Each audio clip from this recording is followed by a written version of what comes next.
સાબર dairy સામે પશુપાલકોનો વિરોધનો મામલે કોંગ્રેસ દ્વારા બેઠક યોજાઈ હતી। તુષાર ચૌધરીની અધ્યક્ષતામાં બંને જિલ્લાના કોંગ્રેસ પ્રમુખ સહિત આવેદનપત્ર આપી રજૂઆત કરાઈ છે।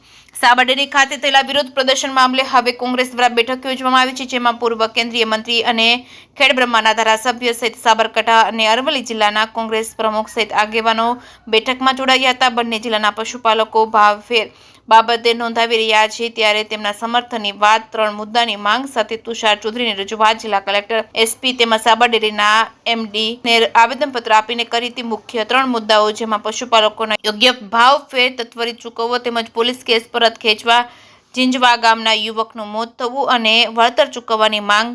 કોંગ્રેસ દ્વારા પશુપાલકોને જરૂર જણાય તો સમર્થન કરવાની પણ વાત કરી હતી અને પશુપાલકો રાત દિવસ પશુઓની માવજત કરે છે, તેમને યોગ્ય ભાવ મળવો જોઈએ, તેમના હકના રૂપિયા છે તેની વાત પણ તુષારભાઈ ચૌધરીએ કરી હતી। સાથે સાથે પોલીસ પર આક્ષેપો પણ કર્યા હતા। જે કે ગુજરાતી સાથે અશોક નાઈ, સાબરકાંઠા। જે પ્રકારની ઘટના સોમવારે હિંમતનગર સાબરકાંઠા ડેરી ખાતે બની અને એમાં જે પ્રકારનો અત્યાચાર પશુપાલકો પર પોલીસ દ્વારા ગુજારવામાં આવ્યો, જે પ્રકારે ખોટી પોલીસ ફરિયાદો દાખલ કરવામાં આવી, આ ઘટનામાં આપ જુઓ તો દર વર્ષે ગુજરાતમાં જે 16 જેટલી ડેરીઓ છે એની સામાન્ય સભા 30 જૂને મળી જ જતી હતી અને એ 30 જૂનની સામાન્ય સભા પછી અઠવાડિયામાં પશુપાલકોને ભાવફેરની રકમ પણ ચૂકવણી કરવામાં આવતી હતી। પણ આ વખતે સાબર ડેરી દ્વારા અસંખ્ય રકમ ચૂકવવામાં આવી છે, પૂરેપૂરી રકમ ચૂકવવામાં આવી નથી અને જે રકમ ચૂકવવામાં આવી છે એ પણ ઓછી છે।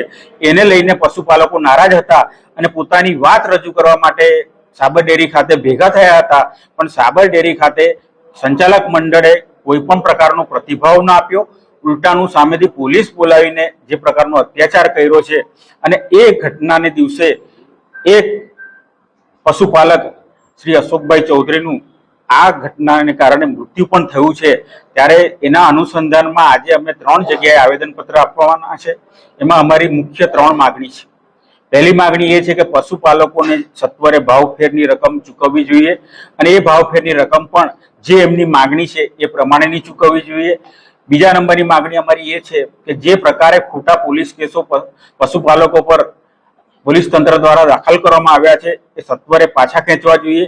અને ત્રીજી માગણી અમારી એ છે કે સ્વર્ગસ્થ અશોકભાઈ ચૌધરીના પરિવારને સરકાર તરફથી પણ યોગ્ય વળતર મળવું જોઈએ અને સુમૂલ ડેરી તરફથી પણ સાબર ડેરી તરફથી પણ યોગ્ય વળતર મળવું જોઈએ।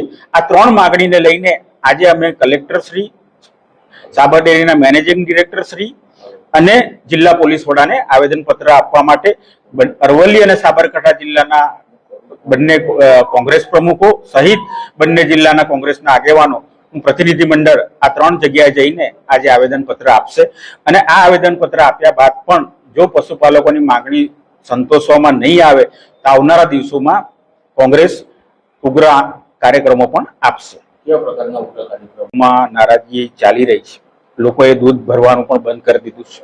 ઘણી જગ્યાએ હાલના સાબર ડેરીના પ્રમુખની નાનામીઓ પણ કાઢવામાં આવી રહી છે અને તેમ છતાં પણ કોઈ પણ પ્રકારનો હકારાત્મક પ્રતિસાદ હજી સુધી સુમૂલ ડેરી તરફથી સાબર ડેરી તરફથી પશુપાલકોને મળ્યો નથી। તો અમે પશુપાલકો જોડે પણ ચર્ચા કરીશું કે કયા પ્રકારનું આંદોલન કરીએ કે કાર્યક્રમ કરીએ જેનાથી એમની માગણી સંતોષાય, એ પ્રકારે અમે નિર્ણય લઈશું।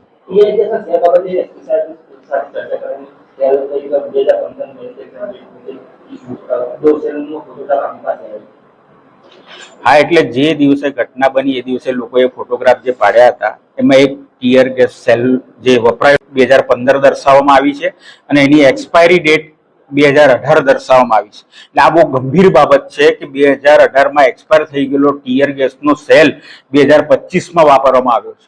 અને સાથે સાથે મને ડોક્ટર તરીકે મને જે ખબર પડી કે અશોકભાઈ ચૌધરીનું જે પોસ્ટમોર્ટમ કરવામાં આવ્યું એનો જે રિપોર્ટ આવ્યો છે એમાં પણ ડોક્ટરે સ્પષ્ટ કર્યું છે કે એમને કોઈ પણ પ્રકારની બાહ્ય ઇન્જરી નથી।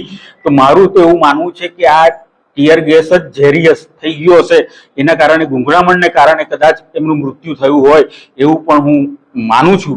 એટલે આમાં પણ પોલીસ તંત્રે કાચું કાપ્યું હોય એવું લાગી રહ્યું છે। સાથે સાથે જે પ્રકારે એફઆઈઆરમાં જે ઉલ્લેખ કરવામાં આવ્યો છે ધારાસભ્ય શ્રી બાયડનો, એ ઘટના સ્થળે પણ હતા, એમણે વિડીયો પણ બનાવેલા હતા અને વિડીયોમાં એમણે આહ્વાન પણ કરેલું હતું કે આ તારીખે સોમવારે બધાએ ત્યાં ભેગા થવાનું છે ને એમના આવ્યા બાદ જ ઉગ્ર સૂત્રોચ્ચાર શરૂ થયા, હાય હાયના નારા શરૂ થયા અને ત્યારબાદ આ જે ઘટનાક્રમ બન્યો એ એના પછી જ બન્યો છે. એ વસ્તુ એફઆઈઆરમાં છે, પણ જે આરોપીના જે નામો છે એમાં એમનો કોઈ ઉલ્લેખ કરવામાં આવ્યો નથી. સામે પક્ષે અમારા જે પૂર્વ ધારાસભ્ય જસુભાઈ પટેલ એ પોતે ઘટના સ્થળે હાજર પણ નહોતા, તેમ છતાં એમનું પહેલા નંબર પર નામ લખવામાં આવ્યું છે. જસુભાઈએ વિરોધ કરવો જ હતો તો એમણે એમની રીતે અહિંસક રીતે કર્યો, મૌન રેલી કાઢી અને મૌન રેલીમાં હિંમતનગરમાં એમણે વિરોધ કર્યો જ હતો. તો પછી એમનું કેમ આરોપી તરીકે એક નંબર પર નામ રાખવામાં આવ્યું છે? એ પણ પોલીસ તંત્ર વાલા દવલાની નીતિ અપનાવી રહી હોય એવું અમને લાગી રહ્યું છે.